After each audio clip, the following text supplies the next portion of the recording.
ഇനി മിൽക്ക് ATMിൽ നിന്ന് പാല് കളക്ട് ചെയ്യുന്നത് എങ്ങനെയാണെന്ന് അറിയത്തില്ലെന്ന് ആരോടും പറഞ്ഞേക്കരുത്. ഇതേ കണ്ടുപഠിച്ചു. ഹലോ, ജോമോൻ കൊച്ചിത്രയാണ്. ATMിൽ നിന്നൊക്കെ നമ്മൾ പണം പിൻവലിച്ചിട്ടുണ്ട്. പാല് തരുന്ന ATM മിഷൻ കണ്ടിട്ടുണ്ടോ? കോട്ടയം ജില്ലയിലെ ആദ്യത്തെ മിൽക്ക് ATMിലാണ് നിൽക്കുന്നത്. മണർകാടിന് സമീപമുള്ള അരിപ്പറമ്പ് ക്ഷീര സഹകരണ സംഘത്തിൻ്റെ ATMിൽ. എങ്ങനെയാണ് ഈ മിൽക്ക് ATMിൽ നിന്ന് പാല് കളക്ട് ചെയ്യുന്നതെന്ന് നമുക്ക് നോക്കാം. അതിനു മുൻപ് കുറച്ച് കാര്യങ്ങളൊന്ന് മനസ്സിലാക്കാം. ഇന്ത്യയിൽ ആദ്യമായിട്ട് ഒരു മിൽക്ക് ATM തുടങ്ങിയത് ഇന്ത്യയുടെ പാലിൻ്റെ തലസ്ഥാനമെന്നറിയപ്പെടുന്ന ഗുജറാത്തിലെ ആനന്ദ് ജില്ലയിലാണ്. ആനന്ദ് ജില്ലയിലെ അമൂൽ ഡയറീസിലാണ്. നമുക്കറിയാം, മലയാളിയായ ഡോക്ടർ വർഗീസ് കുര്യനാണ് അതിൻ്റെ സ്ഥാപകൻ. അതായത് ഇന്ത്യയുടെ പാൽക്കാരൻ അല്ലെങ്കിൽ ഇന്ത്യയിലെ മിൽക്ക്മാൻ എന്നറിയപ്പെടുന്ന വ്യക്തിയാണ് ഡോക്ടർ വർഗീസ് കുര്യൻ. 2014 അമൂൽ ഡയറീസിലാണ് ഇന്ത്യയിൽ ആദ്യമായിട്ട് മിൽക്ക് ATM ആരംഭിച്ചത്. ഇനി കേരളത്തിലേക്ക് വരികയാണെങ്കിൽ കേരളത്തിൽ ആദ്യമായിട്ട് ഇത്തരത്തിലൊരു മിൽക്ക് ATM സ്ഥാപിച്ചത് വയനാട് ജില്ലയിലെ സുൽത്താൻ ബത്തേരിയിലുള്ള ഒരു ക്ഷീര വ്യവസായ സഹകരണ സംഘമാണ്. ഇപ്പോൾ അത് ഉണ്ടോയെന്നറിയില്ല. പിന്നീട് മിൽമയുടെ നേതൃത്വത്തിൽ തിരുവനന്തപുരത്ത് ഇതുപോലൊരു ATM ആരംഭിക്കുകയുണ്ടായി, മിൽക്ക് ATM ആരംഭിക്കുകയുണ്ടായി. പിന്നീട് തിരുവനന്തപുരത്ത് തന്നെ പല സ്ഥലങ്ങളിലും ഇതുപോലുള്ള മിൽക്ക് ATMകളൊക്കെ ആരംഭിച്ചു. ഇനി കോട്ടയം ജില്ലയിലേക്ക് വരികയാണെങ്കിൽ കോട്ടയം ജില്ലയിലെ ആദ്യത്തെ മിൽക്ക് ATM സ്ഥാപിച്ചത് മണർകാടിന് സമീപമുള്ള അരിപ്പറമ്പ് എന്ന് പറയുന്ന സ്ഥലത്താണ്. അരിപ്പറമ്പ് ക്ഷീര വ്യവസായ സഹകരണ സംഘത്തിലാണ് ആദ്യമായിട്ട് കോട്ടയം ജില്ലയിൽ ഒരു മിൽക്ക് ATM സ്ഥാപിച്ചത്. ഇനി എങ്ങനെയാണ് ഒരു മിൽക്ക് ATMിൽ നിന്ന് പണം നൽകി നമുക്ക് പാല് കളക്ട് ചെയ്യുന്നതെന്ന് നോക്കാം. ആദ്യഘട്ടത്തിലിറങ്ങിയ മിൽക്ക് ATMകളിലൊക്കെ പാല് വ്യത്യസ്ത അളവുകളിൽ പായ്ക്ക് ചെയ്ത് വെച്ചതിന് ശേഷം അതാണ് ഉപഭോക്താക്കൾക്ക് കിട്ടിക്കൊണ്ടിരുന്നത്. എന്നാൽ ഇപ്പോൾ നേരെ പാല് ശീതീകരിച്ച് സംഭരിക്കുകയാണ് ചെയ്യുന്നത്. ഈ ATMകളിൽ ഒരു 100 ലിറ്റർ മുതൽ 300-500 ലിറ്റർ വരെയൊക്കെയുള്ള സംഭരണശേഷിയുള്ള ATMകളുണ്ട്. അപ്പോൾ ഇത്തരം ATMകളിൽ നമ്മൾ പാത്രവുമായിട്ട് ചെന്ന് വേണം പാല് കളക്ട് ചെയ്യുവാനായിട്ട്. ഇവിടെ പ്ലാസ്റ്റിക് നിരോധിച്ചിരിക്കുന്നു എന്നുള്ളതാണ് ഏറ്റവും വലിയൊരു സവിശേഷത. 10 രൂപ മുതൽ 100 രൂപ വരെയുള്ള നോട്ടുകളാണ് നമ്മളിതിൽ നിക്ഷേപിക്കേണ്ടത്. ചില്ലറത്തൊട്ടുകൾ ഇതിൽ അക്സെപ്റ്റ് ചെയ്യുകയില്ല. ആദ്യമായിട്ട് നമ്മൾ ചെയ്യേണ്ടത് ഈ മിൽക്ക് ATMിലെ പാല് വരുന്ന ഒരു കൗണ്ടറിൽ ഇതുപോലൊരു ഡോറുണ്ട്. ഈ ഡോറ് തുറന്ന് ഇതിനുള്ളിലേക്ക് പാത്രം വയ്ക്കണം. അതിനുശേഷം അതിന് തൊട്ട് മുകളിലുള്ള സ്ക്രീനിൽ 3 ഓപ്ഷനുകൾ കാണാം.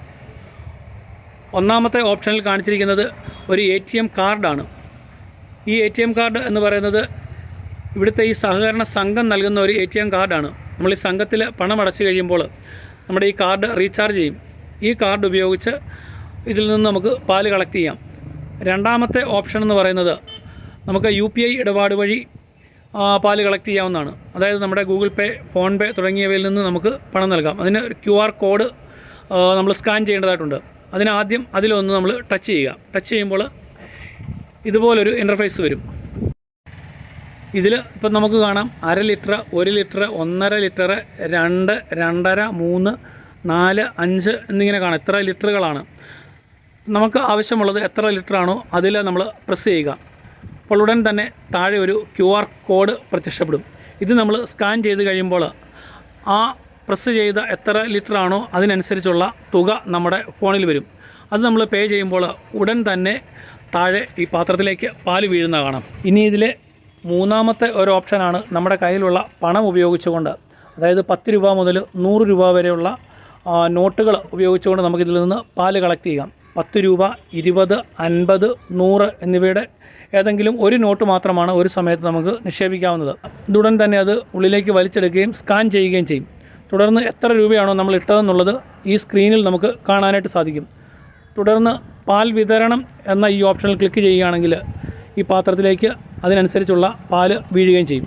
ഇതിൻ്റെ വലിയൊരു മെച്ചമെന്ന് പറയുന്നത് പാക്കറ്റ് പാലുകളൊക്കെ നമ്മൾ സംശയത്തോടു കൂടി നോക്കുമ്പോൾ ഈ മിൽക്ക് ATMകളിൽ ശുദ്ധമായ പശുവിൻ പാല്, അതായത് ആ പ്രദേശത്തുള്ള കർഷകർ കൊണ്ടു കൊടുക്കുന്ന പാലാണ് ശീതീകരിച്ച് ഇതിൽ സംഭരിച്ച് വെക്കുകയും ഈ ATMകളിലൂടെ ജനങ്ങൾക്ക് നൽകുകയും ചെയ്യുന്നത്. അതുകൊണ്ട് നമുക്ക് വിശ്വസിച്ച് ഇത് വാങ്ങാം. ഇതിനുള്ളിലെ ഈ സംഭരണി നല്ല ചൂടുവെള്ളവും പച്ചവെള്ളവും ഒക്കെ ഒഴിച്ച് കഴുകി വൃത്തിയാക്കി വെക്കുകയും ചെയ്യുന്നുണ്ട്. അത് രാവിലെയും വൈകുന്നേരവും ചെയ്യുന്നുണ്ട്. മിൽക്ക് ATMിൻ്റെ പ്രത്യേകത എന്ന് പറയുന്നത് 24 മണിക്കൂറും ശുദ്ധമായ പശുവിൻ പാല് ഈ ATMിലൂടെ വിതരണം ചെയ്യപ്പെടുന്നു എന്നുള്ളതാണ്. മറ്റൊരു പ്രത്യേകത എന്ന് പറയുന്നത്, ഞാൻ ഈ അരീപ്പറമ്പും അതുപോലെ തന്നെ ഈ പനച്ചിക്കാടും ഒക്കെയുള്ള ഈ മിൽക്ക് ATMകളിൽ ആ ക്ഷീരസംഘം സെക്രട്ടറിമാരുമായിട്ട് സംസാരിച്ചപ്പോൾ മനസ്സിലാക്കിയത് മികച്ച വില 1 ലിറ്റർ പാലിന് 48 രൂപ മുതൽ 60 രൂപ വരെ നൽകുന്നുണ്ടെന്നുള്ളതാണ്. അപ്പോൾ നമ്മൾ നൽകുന്ന ഈ തുക ഇവിടുത്തെ കർഷകർക്കാണ്. നമ്മൾ ഓർക്കേണ്ട ഒരു കാര്യമുണ്ട്, മറ്റ് കാർഷിക മേഖല പോലെ തന്നെ ക്ഷീരമേഖലയും തകർന്നുകൊണ്ടിരിക്കുകയാണ്. പല ക്ഷീരസംഘങ്ങളും ഇതിനോടകം തന്നെ പൂട്ടിക്കെട്ടിപ്പോയിട്ടുണ്ട്. അപ്പോൾ ഈ ഉള്ള ക്ഷീരസംഘങ്ങളിലെ പാലിൻ്റെ അളവ് കുറഞ്ഞുകൊണ്ടിരിക്കുന്നു. കർഷകർ മറ്റ് പല മേഖലകളിലേക്ക് മാറിക്കൊണ്ടിരിക്കുകയും ചെയ്യുകയാണ്. അപ്പോൾ കേരളത്തിലെ ക്ഷീരമേഖലയിലുള്ള വലിയ വികസനത്തെക്കുറിച്ച് സർക്കാർ പറയുന്നതൊന്നും ഞാൻ വിശ്വസിക്കുന്നില്ല. കാരണം നേരിട്ട് ഇതുപോലുള്ള ക്ഷീരസംഘങ്ങളുമായിട്ട് നമ്മൾ സംവദിക്കുകയാണെങ്കിൽ അതിനെക്കുറിച്ചുള്ള കൂടുതൽ വിവരങ്ങൾ നമുക്കറിയുവാനായിട്ട് സാധിക്കുകയുള്ളൂ. ഏതായാലും അടുത്തൊരു വീഡിയോയിൽ നമുക്ക് വീണ്ടും കാണാം.